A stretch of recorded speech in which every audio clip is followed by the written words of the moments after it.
Good morning. We are on the bottom of 26a4 Chaf Vav Amud Aleph, and we are trying to prove or disprove Rabba's position in the second version of our last discussion about what Rav Yehuda's opinion is about a situation which is unavoidable, but the person intends, right? So what Rabba argued was that Rav Yehuda agrees that in a situation where it's unavoidable, but it is intended, but a person intends to have a nut. So again, let's say there's only one path, there's only Shrine Street, and the person walks down and he intends or she intends to have hanat, to have benefits, then they are, in such a situation, it would be forbidden. Okay, so here we go. So Tashma, Hichnis l'Rivka. Let's say l'Rivka. A person puts the calf, a young calf, a red heifer calf, a red calf, attached it to a team of cows that are plowing. Now the reason the owner goes ahead and places his calf there is so that the calf is able to get milk from his mother or her mother. Vidasha, and then together with the team, she ends up threshing. Now there is halacha when it comes to egla arufa. When it comes to the red heifer, when it comes to egla arufa, when it comes to the calf, which is its neck is broken, in a situation where there is a corpse found outside of a city, that the animal can never have worked. So does this count as work? The Gemara says kashera. The Brisa says that this is kosher. Okay, however, if the person hitches it to the calf to the team of cows, and with intention that it should thresh as well, psula, then it is puzzle. It's invalid. Ask the Gemara, it's a situation where it's unavoidable. Why is it unavoidable? Because the calf needs to drink from its mother, and the mother is, and again, the term unavoidable is a little bit, it's not the most precise term, just like with Shrine Street. Is it unavoidable? Maybe don't go down the street, but the point is, there's no alternative. That's what it means by unavoidable over here. So it's unavoidable. Lo efsha, there's no alternative, and there is still intention, and the Brisa says that the calf is aser. So we see then a situation which is unavoidable and there is intention to benefit. Over here again, the owner is intending to benefit from the calf's plowing. We see it is possible. So the Gemara says Shani Hasan. There's no proof from there. Why? The pasuk. It's a unique situation. By Egla Rufa, it says that it was never worked. No work was done. And Mikal Makom, the fact that it says it this way implies that no work was done in any way. If that's the case, the Gemara asks, so why in the ratio when the person doesn't have intention for the animal to benefit, the person doesn't have in mind for his animal to thresh, then it is okay. So the Gemara answers 26b1. Holadamya elaha. It's the distinction between the Reisha and the Seif and the Brisa. Again, the Reisha was a case where the owner puts his calf there and he does not intend for the animal to thresh, but it threshes. The second case is where he intends to do so. In both cases, the animal threshes. In the first case, the Brisa says that it is kosher. It's fine. The animal is still considered like it didn't work. In the second case, it's like it did work. So the Gemara is trying to understand what's the difference. If there is this extra emphasis when it comes to Egla Rufa that it cannot do any work, so why the distinction? So the Gemara says it's comparable to the following case. The Mishnah in Maseches Parasha Shachan Aleh Of. Let's say a bird just rested on the calf, on the back. So kosher, it's still kosher. Allah ala zachar, if a bull mounted the calf, and made it with her psula, she is unfit. My taima, what's the reason? Amar Papa says the following reason. Iksif avad ukrinan avad. Had the pasuk just said asher lo avad ba, that the person, or it says that if he worked her, meaning the owner worked her, and it would be read and he worked her, then ad avad ba ihu, then that would mean until the owner worked her. Iksiv ubad, the Korean ubad. Had the pasuk said Ubad, had the Torah said Ubad, which means work was done to her, and we will read it, work was done to her, afilu melanami. Then that would include any scenario where there was work done, even a scenario where the bird goes on the animal's back, that would also be included.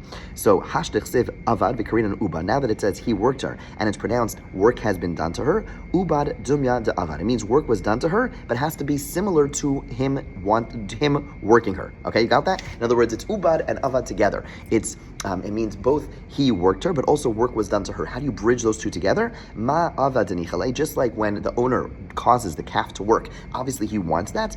Af ubad denichale has to be a scenario when something happens to the animal. It has to be a scenario where it was something that the owner wanted. Okay, so let's go back to our two cases over here. When a bird goes on the back of the owner care for that? Absolutely not. And therefore, work was done. The calf carried a bird, but he had no interest in it whatsoever. However, if the calf is if mated by a bull, now of course in this particular scenario, it ruins it for being an egla rufa. But the bottom line is that that's usually a good thing. Now you're going to have progeny. He's going to have more animals. So that's a good thing. So even though it happened, he didn't cause it, he didn't do anything, but it's something that he would want to happen. Therefore, it's going to be usher. So let's go back to our case in a scenario where the calf is connected to the mother, goes to the mother, and it does work.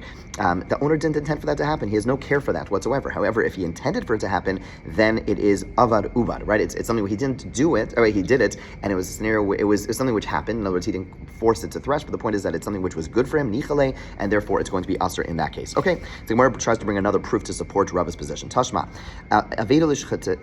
lo al gamimita. Okay, so a person finds a lost garment. Okay, we're just talking about this on Shabbos. Person finds a lost garment, so you cannot spread it over a bed, v'lo gabe mago, nor over a peg, letzorko, for your own needs. In other words, let's say you want to spread it over to block you from the sun or something like that in your own home. You're spreading. You have this big towel that you found, and you start spreading it out, and you're using it for your own benefit. You can't do so. It's not yours. But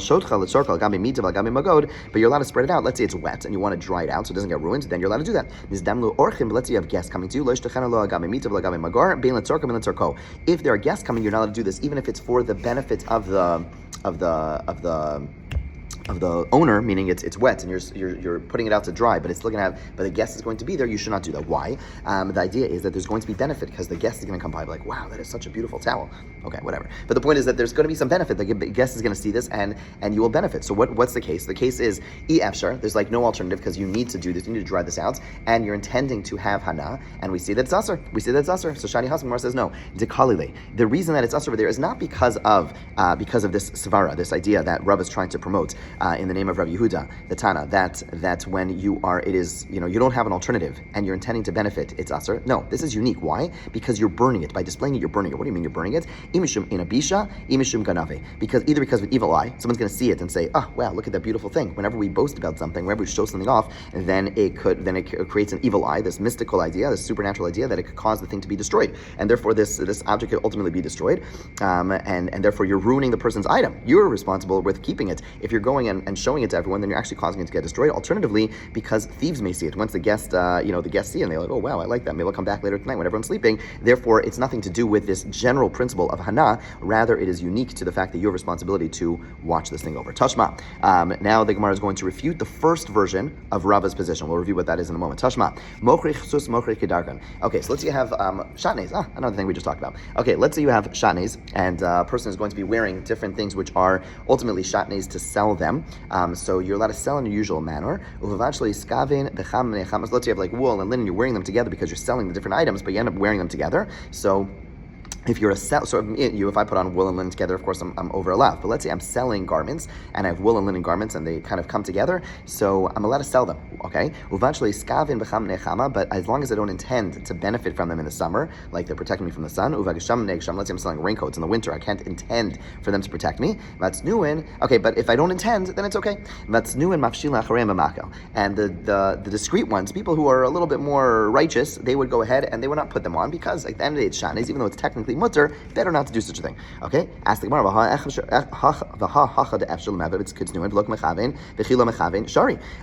the Gemara is saying over here it's efshar. Over here there's an alternative path, right? Because I can just put them on a stick, I don't have to put them on me. And the Gemara says, so even though there's an alternative path, when I don't have intention to benefit, we see it is permitted. So to Yufta Rava, this actually goes against the first version of Rava, because Rava wanted to say within Rav Shimon, that Rav Shimon, who is the one who holds that there is a distinction between kavana and non-kavana, he holds that in a situation where there is another possibility, and the person goes ahead and does not have intention, then it's still going to be aser, right?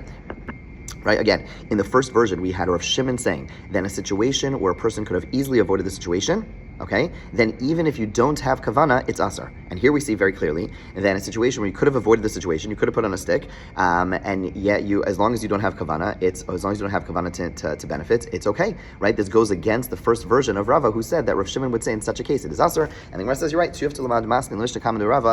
It is indeed a refutation, and therefore we stick with the second approach. Okay, we are done with that entire discussion. Now we're going to go back to our Mishnah, which spoke about burning chametz in an oven, and said that after the time that it's forbidden, you are not allowed to, after the chametz is forbidden, you're allowed to use it to fire an oven or arrange with chametz. Okay, v'leyasigbo. Tanar Rabbanan, we have a brisa which relates to this idea. Tanar shesiku b'klipe arla. Let's say a person fired up an oven with the peels of an arla fruit. Okay, those arla fruits are forbidden, so are their peels. Or b'kashin shel kilei karim, or the person used straw of kilayim of a vineyard. Chadash yutatz. If the oven was new, then you have to break the oven. Okay, why? Because if an oven is new, the first time, basically the way you finish making the oven is you bring it home, and then the way you have the oven, the oven's not fully made. When you buy an oven from the store back in the day, you have to fire it up once, and then only after it's fired up, then it's really ready. The last firing actually makes it strong. So ultimately, what happens over here is you fired up the oven with these dvarim asur, with these forbidden things, and therefore the oven is going to be asur. It's completely ruined to the point that you have to break it because you finished making it. Every time you're going to use this oven, it's a broken oven. It's an asur oven. Yashan, but if it's already old, then yutzan, you let it cool off.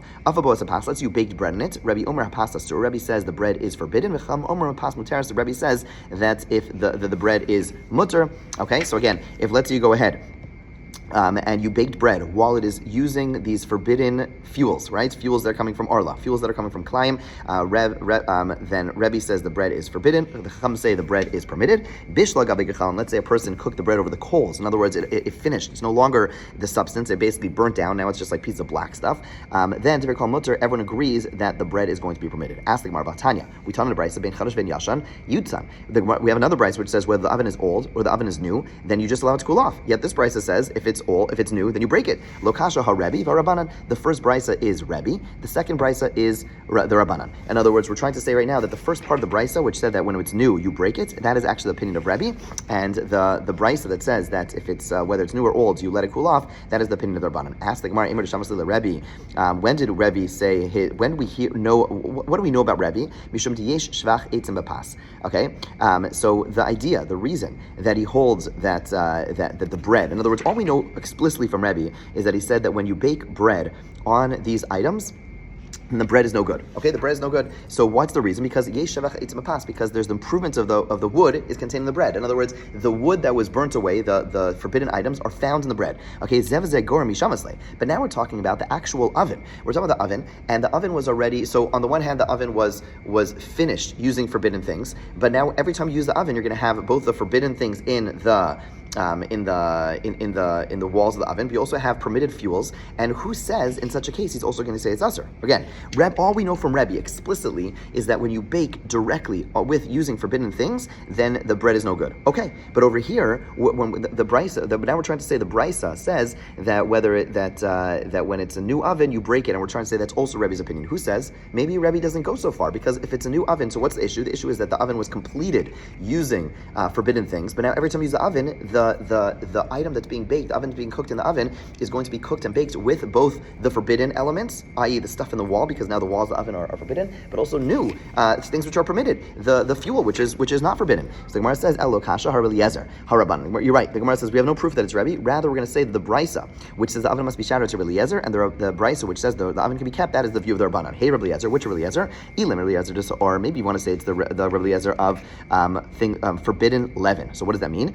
It's not. We learned in the Mishnah. So let's say you have leaven of chulin and truma, the leaven of truma that fell into a dough. Okay, so these are both agents which cause the dough to rise. You have to have enough of the stuff, the leaven, in order to make something rise. So each one on their own, the chulin is chol, it's nothing. The truma is obviously going to make this dough aser. So each one on their own don't have enough to make the bread leaven, but together they do. So they combine together and they cause the dough to leaven. Eliezer says we go after the last thing to come in. Okay, so meaning if the last thing that came in was the truma leaven, then the whole thing is aser. If the last thing that went in was the chulin, then the whole thing is mutter. So whichever one comes, doesn't matter which comes first, which comes last. There's no problem at all. Okay, unless you have enough forbidden leaven to leaven the dough itself. Okay, and Abaye said, the Mishnah that Rebbe Eliezer permits that when the chulin falls in last is only if the person went ahead and removed the truma. Again, so what's the case? You have dough, okay, but the dough needs an agent to act on it. So a little bit of truma fell in, a little leaven truma fell in, and the guy takes it out, and then a little bit of chulin falls in. And Abai says that's the case. But in a situation where, let's say, a little bit of truma fell in, and then a little bit of chulin fell in, and you didn't take them out, then Rebbe Eliezer would say, even in that case, it's going to be aser. So what's that a case of? That's a case where it is going to be the new creation is coming from zev zeh. It's coming from something which is both permitted and something which is forbidden. And we see Rebbe Eliezer says it's forbidden. Ask the Gemara, who says Abai is right? Maybe Rebbe Eliezer's reasoning is that we go after the last thing. It doesn't matter if you took one out, meaning maybe Abai is an Amora trying to interpret the Mishnah. Who says his interpretation is correct? Maybe the real issue is which one comes in last. And therefore, And therefore, if the truma went in last, then that's the most substantive thing. That's the most important thing. That's the one that really does the action, and therefore we treat it as truma. As opposed to if the chulin comes in last, then we're going to ignore it. Maybe Rabbi Eliezer would actually hold zevazeh mutter. Maybe to hold that both of you have things which are forbidden and things are permitted coming at the same time, then it would be permitted, and therefore we still have not found a Tana to help us understand, to help us reconcile these two contradictory brisos, and we're going to pick up, God willing, tomorrow. Have a great day.